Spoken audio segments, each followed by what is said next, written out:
Okay, so you started your window cleaning business and you've done a lot of work to start getting leads. And now the phone is going to start ringing, but you don't know what to do. If that's you, then this is the video for you.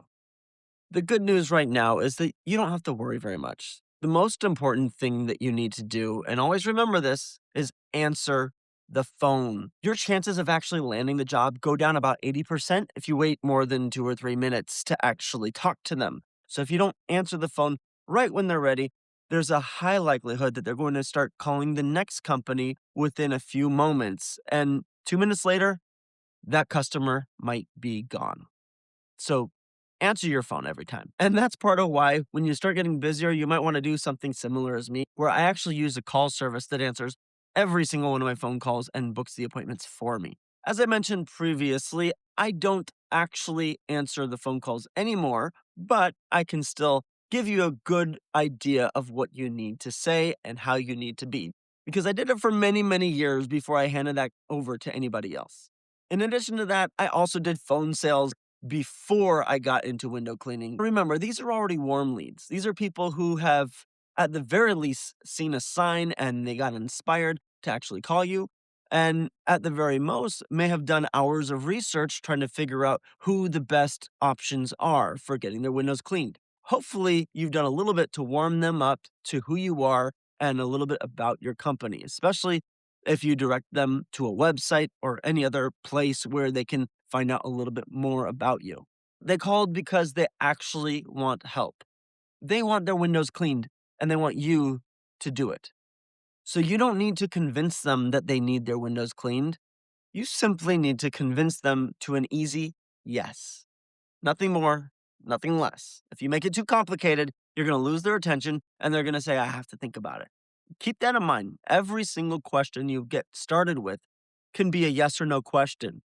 You get them to start saying yes, it does something subconsciously that makes them more agreeable in general and increases your likelihood of actually getting the job booked. So there's three key things that we need to do here. One is we need to present ourselves professionally. Two is we need to find out what the real problem is and help them solve it really quickly. Three, we actually need to close the deal. So let's get into the first part, presenting yourself professionally. Now, most importantly here, it might seem obvious or maybe it's just something you haven't thought about, but you need to be friendly. And one of the key things of being a friendly person is smile. Research has actually shown that when a consumer is looking to make a purchase, they make a decision about whether they trust you or not within the first 15 seconds of hearing your voice. So it's important that you smile so they understand and can hear that you're friendly. You can actually hear when somebody's smiling versus when they're not. The second thing is to try not to be monotone. This was one of my biggest problems early on. And thankfully, I got a job working in front of the CEO who would look at me every day in New York City and just watch every word that I made. And if I didn't have enough of a cadence in my voice, meaning go up and down and make it a little bit interesting, then he would call me out on it and say, Mr. Mellon, make sure you stop being monotone over there because it really, really makes a difference. You don't want to be so boring that they tune out within a couple of seconds. In addition to that, try not to rush yourself. Be at ease. You have plenty of time to get the information that you need. You want to let them know that you're in control and you're not in a hurry. You'll be patient and you'll get all of the important information in order to present the ideal solution to the problem that they have. And this brings us to the next objective, finding the right problem. Now, obviously, they called you because they want their windows cleaned. But what's not so obvious is why. Did they ever have somebody else clean their windows professionally before? Did they respond because of a certain marketing tactic that you used? Do they only care about the outside windows or do they want the inside cleaned too? Do they have some special event coming up and they need them cleaned within a certain timeline? Did something else out of the ordinary come up that inspired them to get their windows cleaned? We've got to find out why. If you find out why the problem came, then you can figure out how you can solve it in a way that will make them the happiest. Now, this might seem like a very small nuance, but trust me, it makes a difference on whether they pick you or the other guy. It's way more significant than the price that you give. So, with that said, there's a list of questions that I could give you that would help give the proper framework. You need to make sure you get all of the most important information that can help you determine the price. Without this, you're going to have to go in person. So, at the very minimum, make sure you get their name, their address, and make sure you have their cell phone saved. That's much better. I've actually put together a little bit of a guide for this, and so I'll leave the link below in the description so you can look at it and have that little checklist handy. But essentially, you're going to want to ask questions like, where are you located? What are you looking to have cleaned? Just the outsides or both inside and outside? How many stories is your house? When was the last time you had your windows professionally cleaned? Are there any particular areas that you're the most concerned about? Do you have a detached garage that has windows in it or a granny flat? Do you have French panes or mullions in the windows where each individual window is cut up into smaller windows? Do you have any obvious hard water stains that you're aware of? Do your screens come off from the inside or the outside? Do you have any particular reason why you actually want to get your windows cleaned?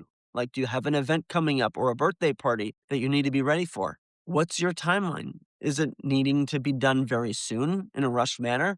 Or do you have time and are you just looking for prices at the moment? The more questions you ask and patiently wait for their answer, the more they're going to trust you because they're going to see that you're professional asking all the right questions. The fewer questions you ask, the more likely they are to be alarmed and think that you don't know what you're talking about. Now, oftentimes you don't need all of these details, but the more details that you get, make sure that you have a more informed price if you ever want to quote over the phone. In addition, there's a lot of common questions that customers have before you even answer the phone that they want to ask you. And the more of these that you get to before they can ask, the more at rest they'll be. Then they're going to trust you so much more that they're going to forget what any of their objections are. And they're going to go ahead and book a service with you no matter what price you tell them. It's honestly one of the easiest ways to build trust and a rapport with them. Here's a few examples of the different questions that they might have in their mind and they might ask you. Starting with the most obvious one, how much does it cost? This is the question that's going to be nagging in their mind the whole time. So if you can set them at ease earlier on in the call by saying, I just have a few questions to give you before I can come up with the right price, then they'll be all the more happy to answer your questions and not feel like they're being baited on a wild goose chase. What they're really asking is whether or not this service is affordable or a fair price. So it's important for you to communicate what exactly affects the price and how you come up with your prices. I personally like to charge by the square footage of the home. And if you just want to charge by window, just remember that they're not going to count all of their windows. They're going to give at best a guesstimate. However, you're counting your windows or coming up with your price, make sure you have a couple of different questions that you ask to help gauge whether or not their answers seem accurate. For instance, I would still ask for the size of their house in square feet, even if they told me the exact number of windows. Because if they say that they only have 10 windows, but their house is 3,000 square feet, and believe me, this has happened before, you'll know right away that something is suspicious and you may need to go and double check before you even give them a price. Now, if you don't want to give them a price over the phone, you can easily make your objective of every phone call to set up an in person estimate, but that's up to you. I personally don't have the time to do that right now, even though the close rate might be a little bit higher if you go in person. You're also going to lose a lot of calls because they don't have the time to wait for you. I typically would give an extra 2 or 3 windows at minimum onto the price just to be safe. If they say that they have 22 windows, I would assume automatically and give them a price for 25 windows. If they think that they have 7 or 8 windows, then I'd say that they probably have at least 10. It's also kind of important that you make it clear what you mean when you say a window, or if it's a specific, or if you're charging by the pane, you have to be very articulate on what constitutes one window or one pane of glass. Once you've gathered enough information to have a general idea of the price, then you can always give them a range. If you're not confident early on, that's completely okay. The important thing that you do is communicate that this is an estimate based on the information that they gave you over the phone. When you get there in person, you'll give a quick walk around of the house and make sure that everything checks out. And if there's any reason that you have to adjust the price, which 99% of the time is not an issue, then you'll let them know before you begin the work. You won't bait and switch them. Let them know that very clearly. This alone will help ease the burden of their anxiety and make them feel confident that they can trust you and move forward with the appointment. Another question that's really common is whether or not you're insured. They simply want to know if they're protected in case anything goes wrong. And so hopefully you have insurance. General liability insurance is not very expensive, so it's easy to have that and it makes them feel more confident. If they ask if you're licensed, then most places, at least in America, there's no sort of license for window cleaning, but that's not really what they're caring about. They want to know that you pay your taxes.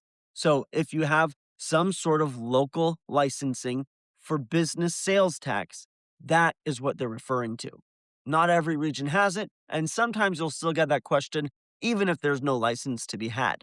In that situation, it doesn't hurt to just file for an LLC or a fictitious name if you're a sole proprietor. So it's easy to answer the question very truthfully. Yes, I am licensed. Another common question that comes up is, can you do it cheaper? It's important that you don't argue and you don't hesitate. You just answer confidently. No, this is our best price, and we always guarantee to do our best work. Will suffice and make them feel confident in the price that you gave them. They just want to know that you're not ripping them off. And some people just have the habit of saying, can you give me 10% off?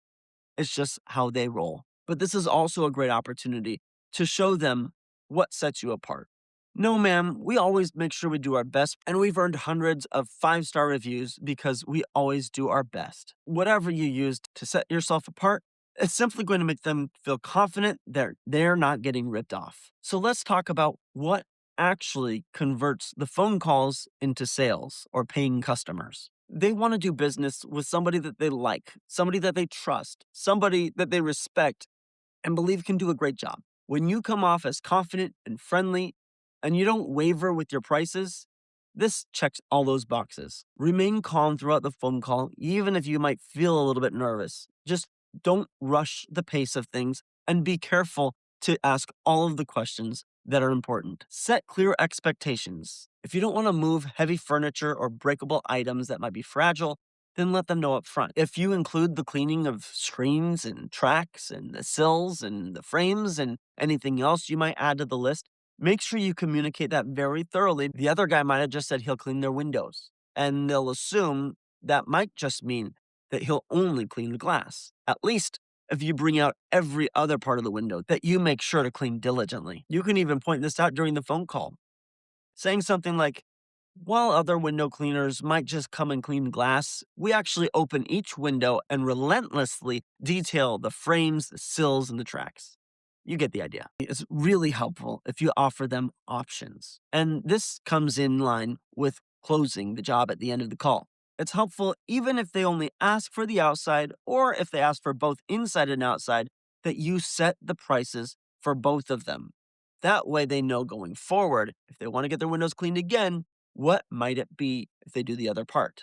And in the meantime, if they only want the outside, it might not be that big of a stretch for them to pay for the insides too. When they hear the price, they might just say, that's not so bad. I'll go ahead and do both in and out. And this happens more times than not. Additionally, if they do get their windows cleaned in and out, they might just want to know what's it going to cost if they get their windows cleaned again in 3 months or 6 months and they only want the outsides clean. It gives them a little bit of perspective and something to plan for. So the worst thing that you can do at the end of the call is say, what would you like to do? Don't ask vague questions. Be very specific. Instead of asking what they want, ask specifically, would you rather just get your outside windows cleaned this time? Or would you like to clean both the inside and outside?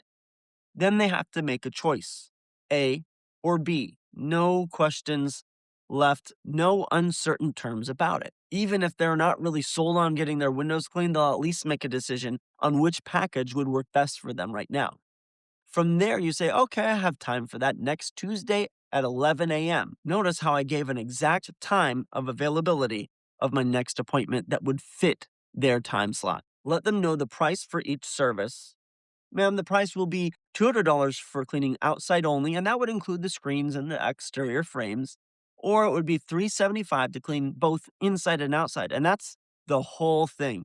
Inside and outside windows, the screens, the tracks, and the sills. We make sure to get every little bit of dust. And pause for a minute and let them make a choice. If they pull out right now, you can always offer them a discount if it's because of price, or you can simply just wait for them to think for a moment. Sometimes they're going to call somebody else. You don't necessarily need to negotiate price here. They might go get 3 other prices and come back to you. This has happened to me several times just because I wasn't too pushy. I didn't offer them a discount, and I didn't give them a very heavy explanation. I simply was confident with my prices and let them know what I would do for it. And because of that, they called me back. They were thankful I wasn't pushy and booked the job. Look, but assuming they don't have any objections, they're going to pick the package that they want. And your next question is, what works better for you, mornings or afternoon? And then before they can even ask something, you let them know your next available appointment where you can actually fit their job in. For instance, if you have a job next Tuesday, you say, sounds great. I have next Tuesday at 11 a.m. as my next appointment. I can be flexible though. What works better for you, morning or afternoon? Swoop in on getting them scheduled right away. Remember, don't ask yes or no questions unless you know the answer is going to be yes. Rather, give them options, A or B. They're making choices the whole way through. They get to choose their own adventure. You make it fun for them. You let them make their choices. This also subconsciously prevents them from feeling like they need to call somebody else because you've already given them multiple opportunities. And so it feels like they've talked to 3 different companies. They just want to get it scheduled. Remember, window cleaning is a luxury service. And so the people who are getting their windows cleaned have more money than they do free time. They don't want to waste their time talking to somebody else if you can do the job adequately. Rule of thumb, always guide them to the next step. Don't leave their decisions floating in thin air. Just guide them to the right decision for them. Some people come more naturally to it just because they're good at talking to people and understand the psychology of sales. Other people are going to be a little more intimidated, and that's okay. Just make sure that number 1, you answer the phone. Number 2, you're nice. Number 3, you find out their problem. And number 4, you give them solutions and get them scheduled. Now, before we go, I got to let you know one of the most important questions that you need to ask every single customer every single time is, where did you hear about us? I can't explain how important this is, but even if you ask them, sometimes they're going to answer wrong. Let me explain. I found out that a customer would say that they found us on Google, but we were tracking the phone calls and they called us to the number that was on a door hanger, not Google. The secret trick for this is using a service like CallRail. I've recently partnered with CallRail as a fantastic service, and I highly endorse it because I use it every day. Their base plan comes with up to 5 different phone numbers that you can use for all different applications. A different number for your website, for your truck wrap, for your postcards, for your door hangers. Each campaign can have a designated phone number, and there's no limit to how many phone numbers you get. On top of that, they have some really cool features like recording the phone calls and then giving you an action item to follow up with. Try out CallRail today. Sign up using the link in the description of this video. With that said, I'll see you guys in the next video.